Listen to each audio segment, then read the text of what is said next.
Erik's thoughts on the day Ingrid broke. Erik Alverson had always believed himself to be a man of patience, a man of quiet strength. His father had been that way, a broad-shouldered Norwegian farmer with thick hands and a quiet disposition. A man who never raised his voice, not even when the wolves came for the sheep in the night. His father had taught him that land could be tamed, that animals could be broken, and that weather could be endured. But grief was something no man could break beneath his boot. And today, as he watched his wife sink deeper into madness, Erik realized there were things in this world that no hands, no matter how strong, could hold together. He had known from the moment he woke that morning that something was wrong. Ingrid had been slipping for weeks. She barely spoke, barely ate. Some days she wandered the house like a ghost, touching Anna's blanket, straightening the tiny shoes their daughter would never wear again. But today there was something different in her silence, something heavy, something final. She sat at the window, her breath fogging against the glass, staring out at nothing. Erik had watched her from the table, his fingers tightening around the handle of his knife. It was the same way he had watched the sky in the years of drought, waiting, dreading, knowing what was coming, but powerless to stop it. How do I pull her back, he wondered.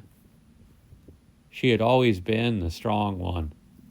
He remembered the way that she had carried buckets of water up from the well, her skirts heavy with mud, her shoulders set with quiet determination. The way she endured their first brutal winter in Washington without complaint. The way she had fought for this land, for this family, even when it felt like the earth itself wanted to swallow them whole. But now it was as if she had been hollowed out and scooped clean like an empty husk. And Erik didn't know how to feel her again. When Johan had tugged on her sleeve, and when she didn't react, something in Erik had twisted. She doesn't see him anymore. She was staring right through their son as if he weren't even there. And then she's outside.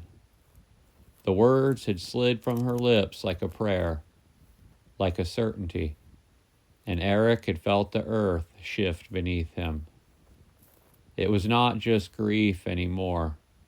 This was something else, something darker, something beyond him.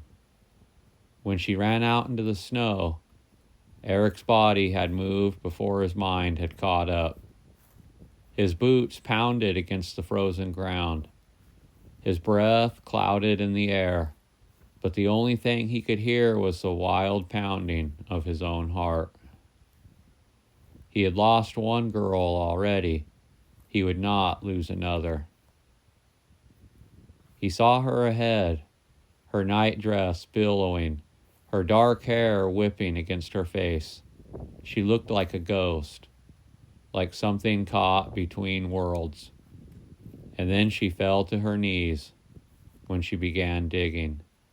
Dear God, Erik had felt something inside of him break. As he reached her, he fell beside her in the snow. He could see her hands, raw, bloody, and desperate. She was not here anymore. She was not with him. She was somewhere else, lost in a world where little Mary was still beneath the snow, still waiting to be saved. When he grabbed her wrists, he pulled her away. She fought him with everything she had. She was not strong, but grief was. It made her a wild thing, a thing of desperation and fury and unrelenting sorrow. And when he told her, when he held her against his chest and whispered the truth, she's gone, he felt her body sag, felt the last thing tethering her to his world snap.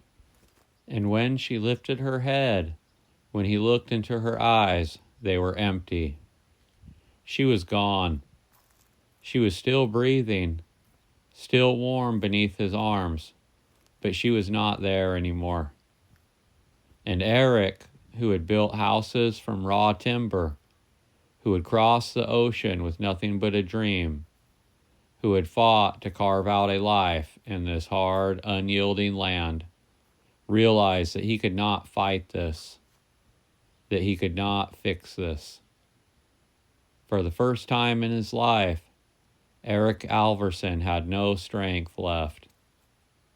And as he carried her back through the snow, her body limp in his arms, he felt something terrible settle in his chest.